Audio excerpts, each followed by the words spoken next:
I know we don't talk about the pandemic much anymore, but I do think if we look for the silver linings and lessons of what we traversed as a world together, it elevated the fact that we have to care for each other as much as the people we care for. So I see that as a gift that we got out of some of the horror and something that's actually enabled us to change the conversation for our clinicians, our workforce, to actually deliver on our care promises. Welcome and hello. I'm Chris Malone, and I'll be your host for today's discussion. And I'm pleased to share that this is our 36th monthly episode of Humanizing Healthcare, which began exactly 3 years ago. Thank you so much for joining us today, and for all the listeners around the world who've participated in and contributed to our journey thus far. Your support has been really humbling and is really greatly appreciated. And before we begin, I'd like to welcome Audrey Page, Chief Solutions Officer at PRC. PRC partners with healthcare organizations nationwide to improve the healthcare experiences for patients, physicians, and employees by helping leaders turn insight into meaningful improvements in care, culture, and outcomes. Welcome, Audrey. What can you tell us about our guest today? Thank you so much, Chris.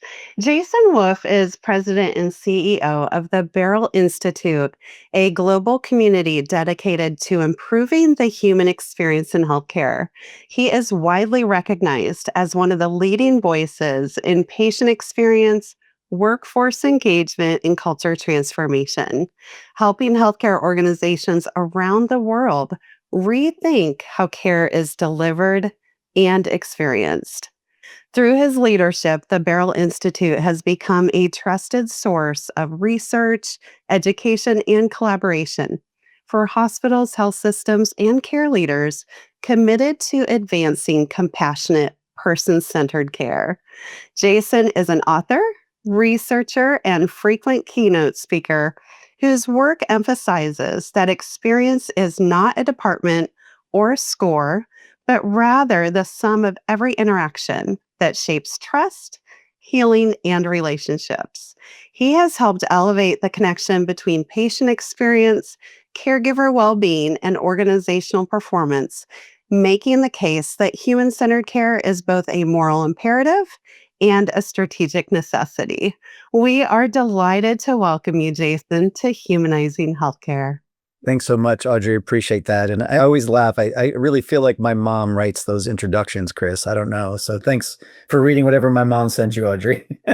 I could totally appreciate that, Jason. I often feel like, gosh, if I could only get introduced by my family members at home that way, what does it take, right? I thought I get a little respect around there. Exactly. Exactly. So welcome, Jason. It's great to see you again. And to get us started, I'd love to hear the story of how you found your path into healthcare and to become founder of the Beryl Institute. How did all of that come about, actually? Well, first, really grateful to be here with you and the work that you do, Chris, and to Audrey and the team at PRC. And happy anniversary, 3 years. I know Thank you. today, I think you were saying, so that's really exciting and honored to be able to celebrate with you. I'm sorry that I didn't bring a bottle of champagne or something.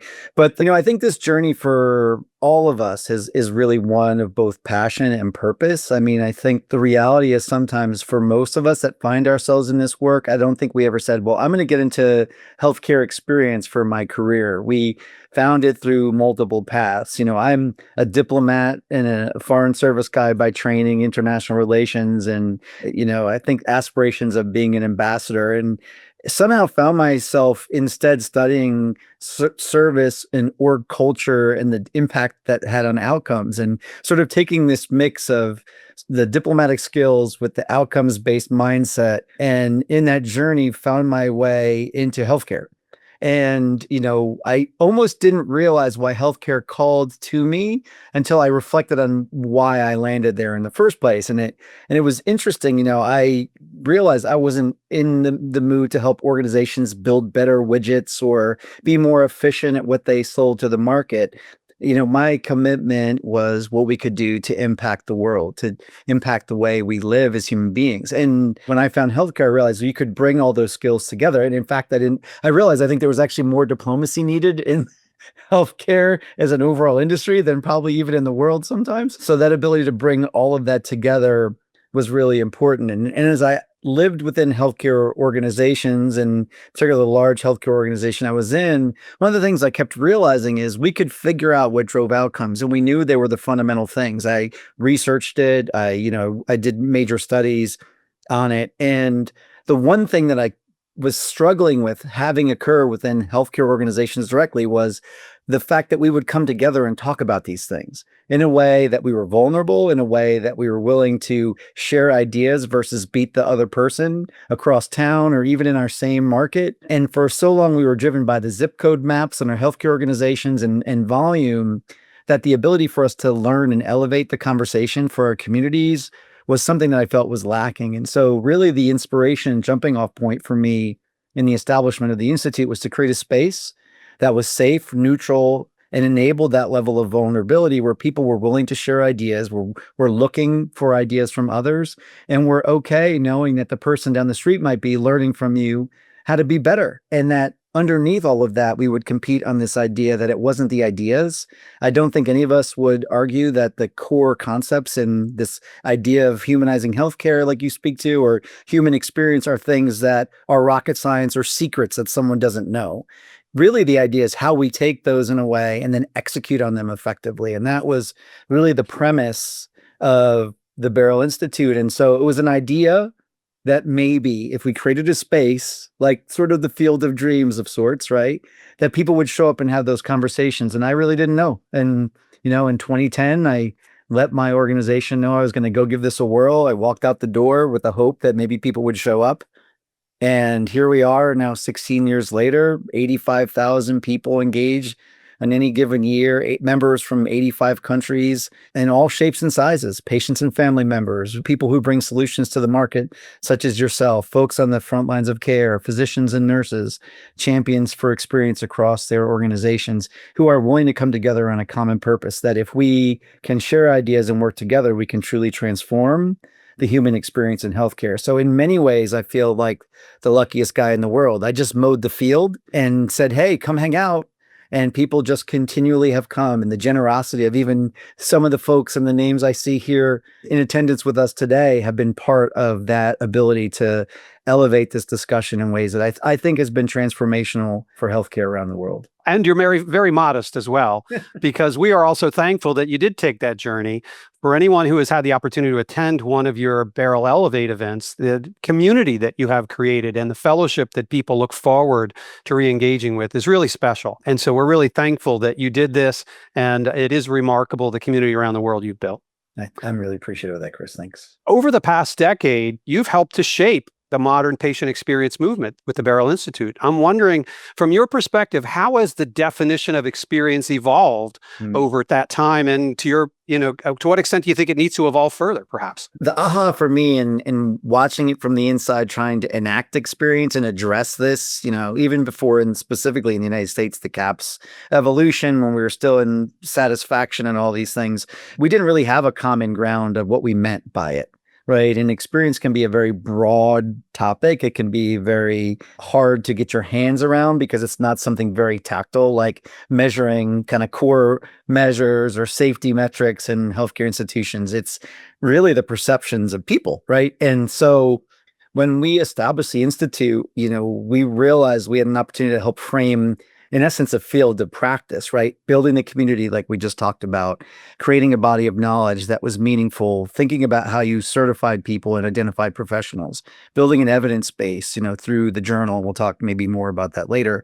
But at the core of it, we had to say what it was. What is this thing that experience is? And so back in 2010, we found as many people that were kind of doing the work that we could.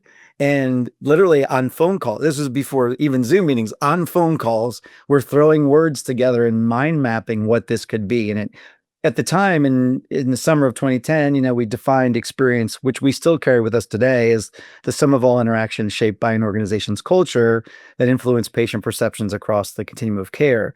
And it's really not about the phrase in so much as around the concepts, right? That it is around the fact that healthcare is a series of interactions, not just simply clinical encounters, right? That the fact is that they happen at all touch points across the continuum, well before people enter a building to well after. That, in fact, fact, they are grounded in the kind of organizations we build and the space that we create for people who show up to work in healthcare every day to ensure the best interactions are possible with patients, families, and one another. And that, yes, the perceptions of patients, families, care partners are actually real data and are the truth, not, oh, the sample size isn't big enough or these sort of things. So from the basis of that definition of experience, what we've really tried to do is not continue to work the words, but really expand the concept. And I think that's what we've really seen as powerful over the last 16 years in our journey here and what I've seen from before, even in my delivery days. The reality is that we're not just talking about patients and family members, but they are still essential in a patient-centric or a person-centric health system. But in order to be effective at that, right, we have to think about the experience of our workforce around it, back to culture as central to the definition of experience overall. And the reality, if we think about continuum of care, that our healthcare institutions, regardless of what part of healthcare we find ourselves in, live in communities. We live in environments that we impact, and our perceptions are fed back to us by the communities in which we contribute. So that idea of the community around us is as equally important in our identity and our ability to drive the best in outcomes for the communities that we serve. So that was really the evolution of this human experience idea, that when we address experience in healthcare, we have to think about it on all of those levels. How we care for the people who show up every day to be cared for in their most vulnerable moments, how we address the needs of our workforce, how we understand and manage how we show up and support the well-being of our communities. And when we link all those together, that to me, I think, is an evolution that's actually really helped the conversation get stronger roots, because it wasn't about, oh, we have to take care of them, but what about me anymore? It included all voices and all intentions in a way that we really could focus on transforming that in healthcare. Very well put. And we share that view as well, that it is the totality of those human experiences on all facets of the stakeholders. And so many of those who are listening are working professionals in patient experience roles. And what advice would you have? How would you explain, or how might they explain to a healthcare CEO in a minute why human experience matters strategically? How would we explain that in your view? Well, as a CEO, do you think your workforce matters? Yeah. If you, as a CEO, do you believe the outcomes that you generate for your patients matter? Do you believe that the way that your community perceives you matters? And are your business outcomes important to you? If those four things matter to you as a CEO, then a focus on experience enables you to drive all of those things. And it ensures that you drive quality outcomes, that you care for a workforce, and you create a healthy, vibrant culture, which you as a leader are responsible for, that you ultimately care for a community and you have that reputation to be the place that people choose, and that you drive the business results that we know your board holds you accountable to every day to ensure a vibrant and healthy healthcare institution that can deliver on its care promise.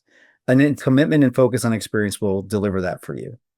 Wow. And so if we think about all that's going on in healthcare right now, cost pressures, new technology, staffing shortages, things of that nature, how is this resonating? And as you think about over the last 10 years, is this getting more traction with CEOs now than it did before? Or are there so many other things going on that we are now struggling to compete with new things to get on the agenda, if you will? It's interesting because I do think healthcare is so dynamic. I mean, if we don't use, let me just say AI now. So we said it. Yeah, exactly. But I mean, all of these things are part of the equation now, right? How the processes are changing, the way we get information from ambient listening to just the portals that we use to engage people. I mean, the platforms and the methodologies and the processes are dynamically changing. Healthcare still hasn't changed at its core. And you've heard me say this a lot, Chris. We are human beings caring for human beings. It might be through multiple venues. And yes, we might interact with an AI agent every now and then, but they're informed by something, right? And at the end of the day, it's still human beings caring for human beings. So I do think where we have an opportunity is to figure out how all of those things are woven in to the experience conversation. I will say, like we were talking about before, I believe that executives get their hands around and feel more comfortable with a human experience conversation than just purely a patient experience conversation for this reason. Not that they don't believe the patient is important, but they have a broader accountability. And it makes it a lot easier, if we go back 10, 15 years when it was like, oh, you just want me to make patients happy. I think we've evolved past that, right? I think people have understood what we're speaking about is building healthy, vibrant healthcare institutions that deliver on our promises to ensure vibrant financial outcomes, to ensure safe, quality outcomes, to care for the people in our midst, whether they're patients in need or the workforce who's showing up to work every day. And so I think that connectivity has helped transform the conversation in pretty significant ways. And not everybody's there yet. Let's be clear. There are still some people that are stuck in these are our scores. This is the spreadsheet. I want you to move this lever. And I still call those people that are stuck in the day of Whac-A-Mole versus PS5, maybe. I don't know. Right. So, Yeah. Well, I think you made a number of good points there. The foundational notion that what isn't going to change is humans caring for humans, I think is really important. And the way I often like to think of it is, hey, the social and emotional needs of humans don't change for thousands of years, and they aren't going to change in our lifetime. So that's not going away. The way that we use technology still needs to focus on enabling those humans to connect. And I especially found Victor Montori's comments at the Beryl Elevate conference about 6 weeks ago to be really compelling. And one of the quotes I took away from that was when he said, if you think technology is going to solve all of your problems of care, you don't understand technology and you don't really understand your problems of care. Right. Because it's all about how we use technology. Right. 100%. 100%. So, now, you often speak about experience as a human issue, not just a patient issue. You've talked a little bit about that. I'm wondering if we could kind of expand. What about the clinician side of things, right? Yeah. You've talked about culture and workplace and well-being and so forth, but where do clinicians fit into the picture in your view? Yeah, I mean, and I think that is really part of the importance of the evolution of thinking that we've been talking about, really, that you can't care for patients effectively unless you care for the people who care for them, right? And I think early on, if we go back to that point in the equation, people felt like we were just asking, in particular clinicians, to do all these things to make people happy, to get a satisfaction score, to generate results in that way. And it was like, well, what about me?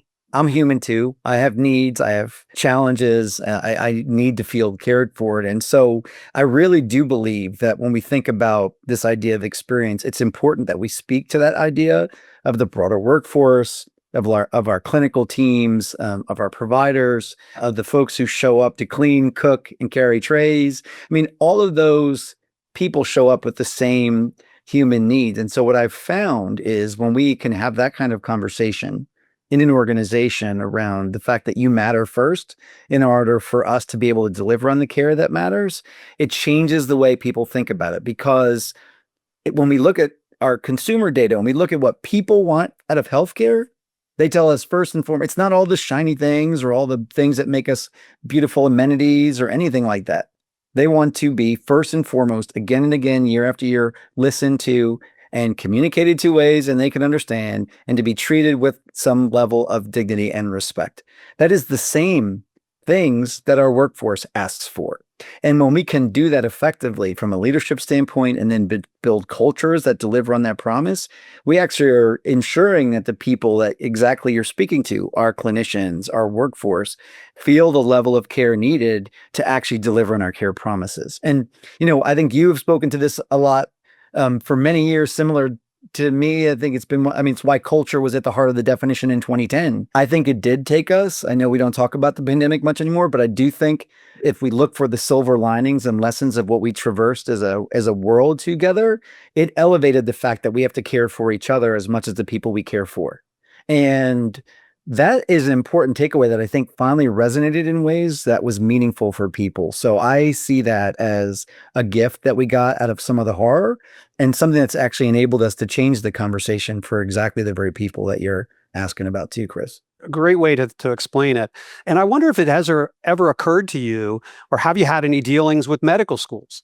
And whether patient experience insights could be part of the medical school education process. I've had the opportunity over the last year to work with a medical school and better understand the selection and testing and application and residency and all of that stuff.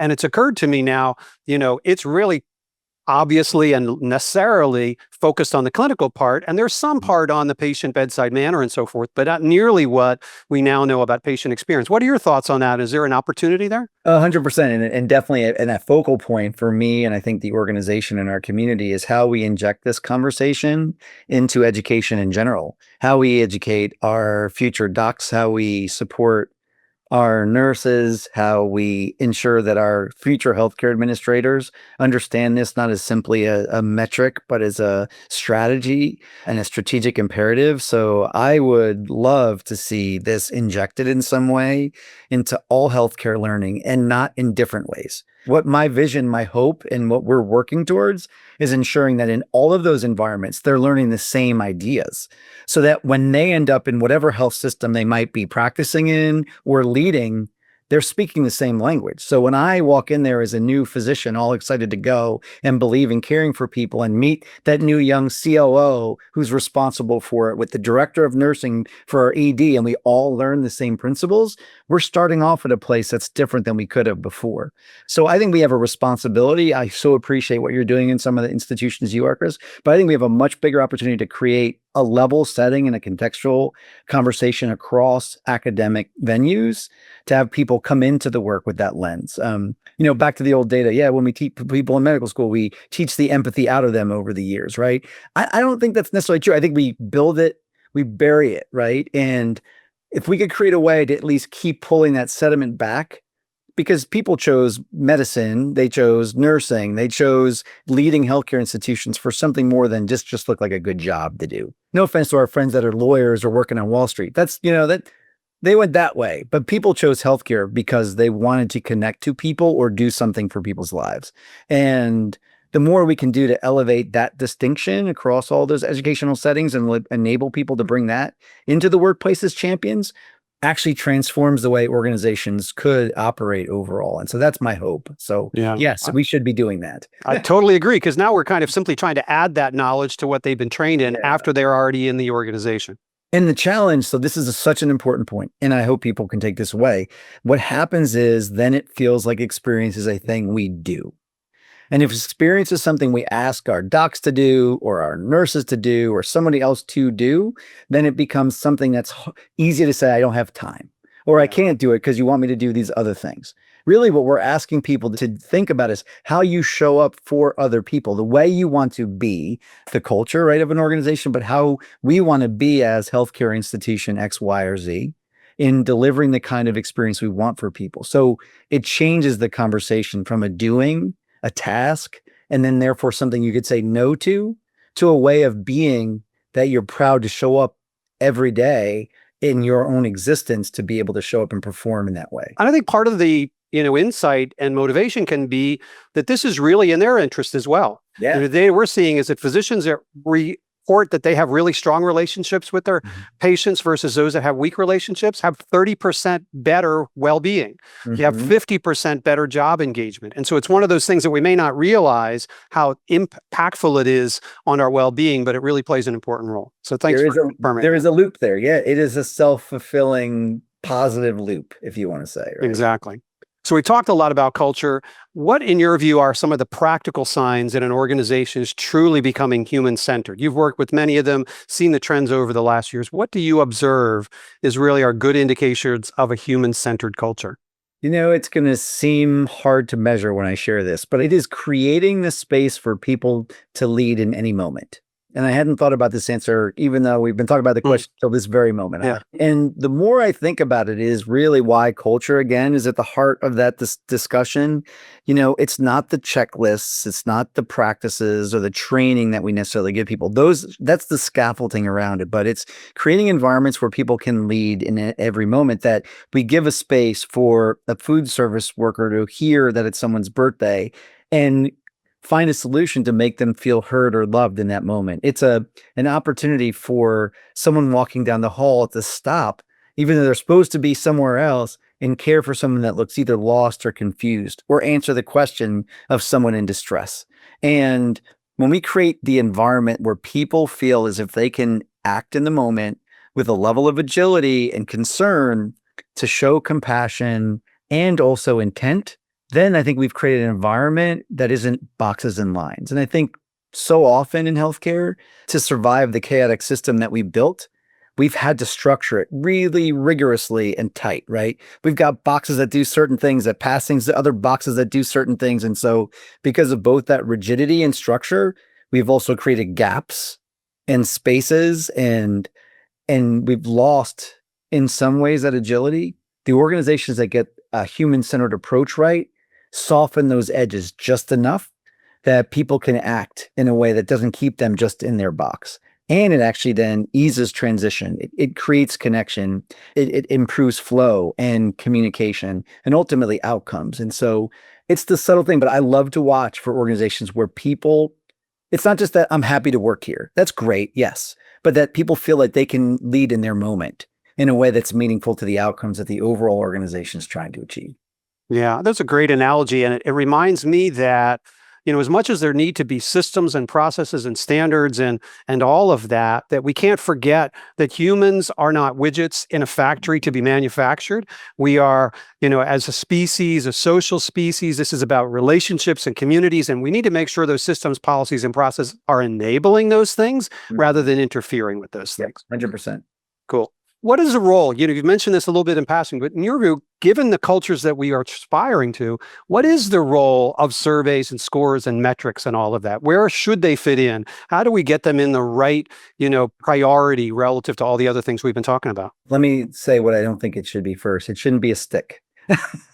And I think for a long time, survey results became sticks for people versus means and motivations for action, right? Mm-hmm. When the spreadsheet comes out and it's red, yellow, green, and you're told you need to get your reds up, right? It gets, like I said before, it becomes a game of Whac-A-Mole, of like addressing the problem and taking your eye off another one.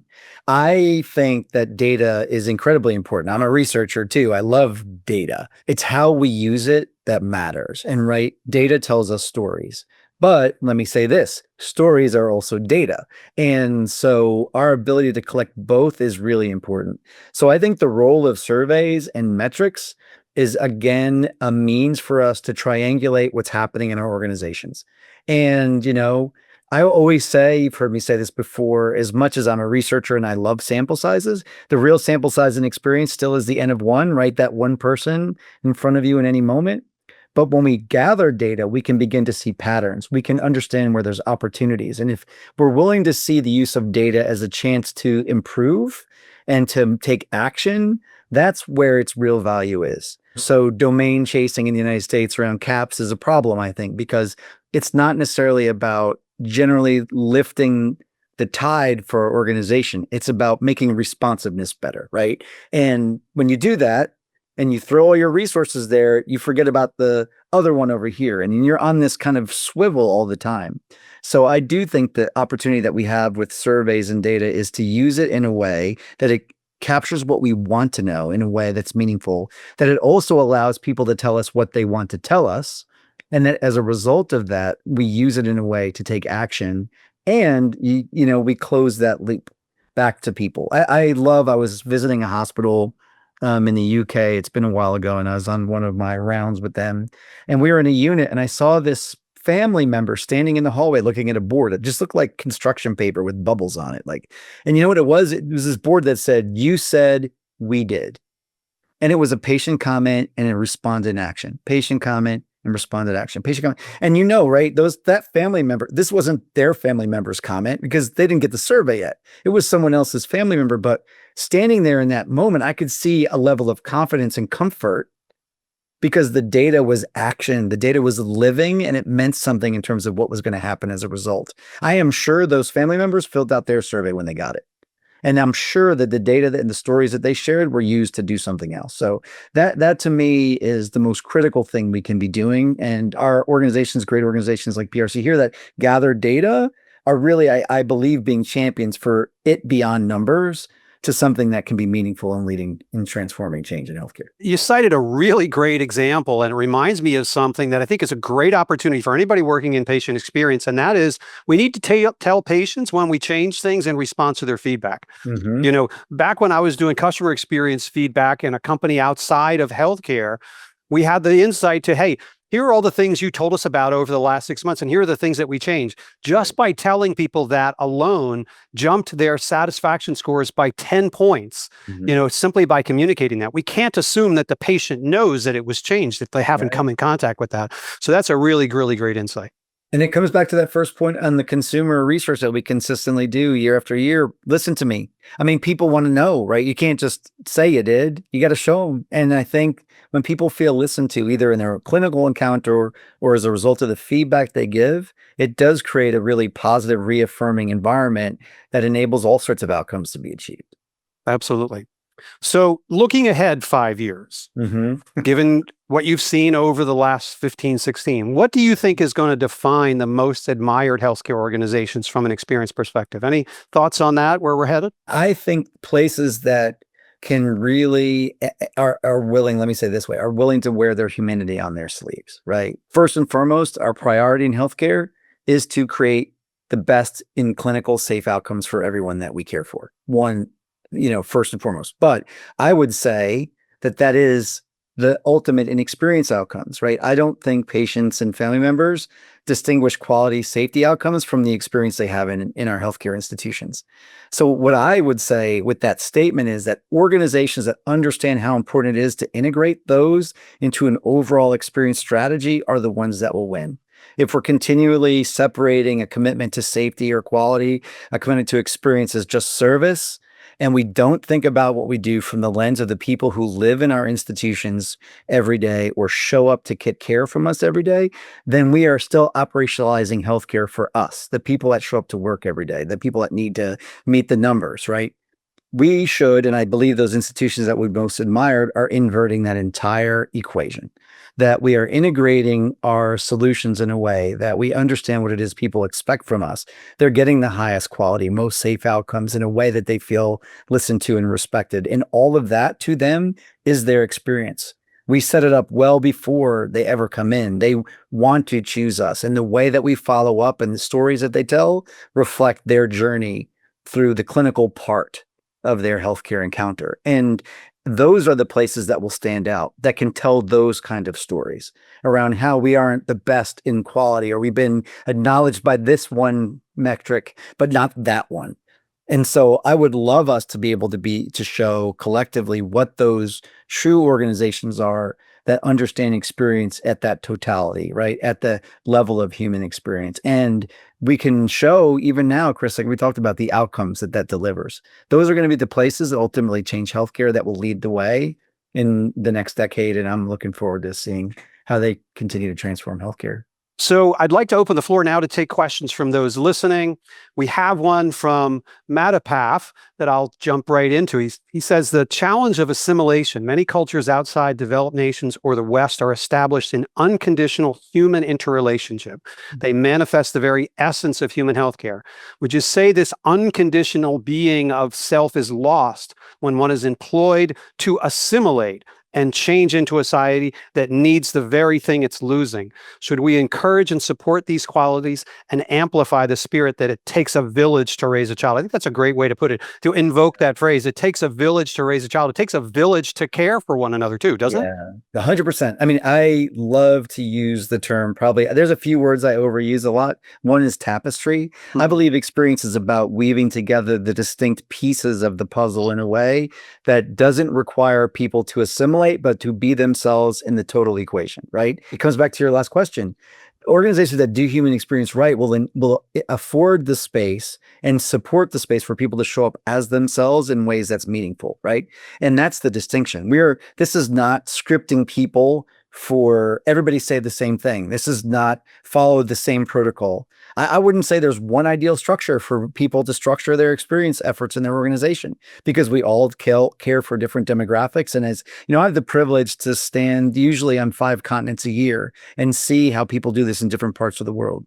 But the one question I can ask everywhere I go is, how many people here are human beings? And they raise their hands. And when we honor that and then weave that distinction that reflects together, then we can ultimately deliver on the best care. So I agree. I mean, this is not about creating service robots or, scripted, repeatable practices.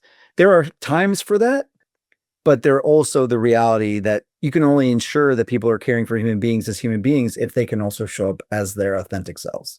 No, I think it's a great point. Not only that we are all unique and that there's an infinite number of ways we can do the right thing in a particular moment, but the needs of every patient are not all the same either. And so it takes us to use that skill that we were born with and programmed by evolution to perceive what is needed in that moment and to respond to it. So I totally agree.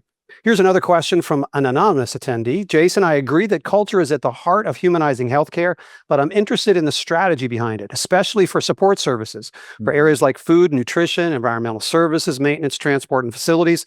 What does a real patient experience strategy look like? How do organizations move from the belief that everyone impacts the experience to actually designing, measuring, resourcing, leading those services as part of the human experience? Let me just say yes, first of all, to that, even though it's not a yes, no question. We must, right? I mean, so many of the stories that I think are most impactful are stories that come from those parts of the organization. There's a story that I was told about a food service worker, like I said, that acknowledged someone's birthday, overhearing it, and changed the experience of that patient from disagreeable to engaged, in fact, changing her outcomes.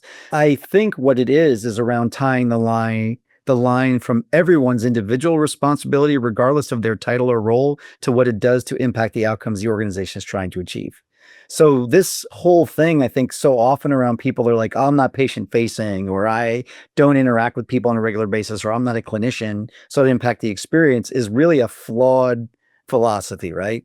Every touch point, every piece of the process ties in. So I would say from a strategy standpoint is let's look at your role and with you help you understand, or actually you help us see how you believe you impact the experience that we deliver here at institution or organization X, right?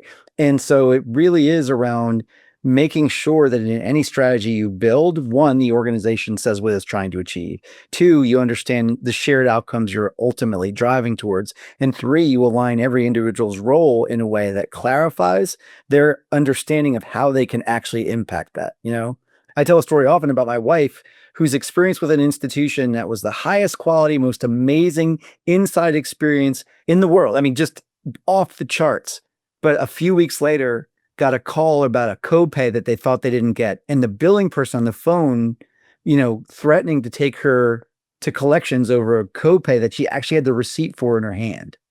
And that encounter, that person who's like, oh, I'm not even in the clinic, I'm not part of the patient experience, in so much impacted that my wife was like, I can't tell my friends to ever go back there because they threatened me, right? And this was a high, and so we can do everything right in some parts of the equation, but if we leave other parts off, we miss the entire opportunity. So I think this question is really important, that there is nobody that should be left off the conversation of the impact that they have on what you're trying to create and support from an experience standpoint as an organization. Yeah, well put. And that's such a tragic experience for someone to have. It's, the antithesis of what we're trying to do. Yep. Here's another great question from Trisha Choi. She asks, what have we learned from other countries about how we develop and deploy solutions? What you've seen things all around the world. What are you seeing and taking from that? What's so interesting to me is that, right, 95% of the world's healthcare is delivered outside the United States. And you know what? They too believe in a focus on experience. And you know what they don't have? CMS or CAHPS surveys or anything else. So, I mean, I think the first thing we should learn is that this is an important thing for healthcare, not just a policy mandated survey, right?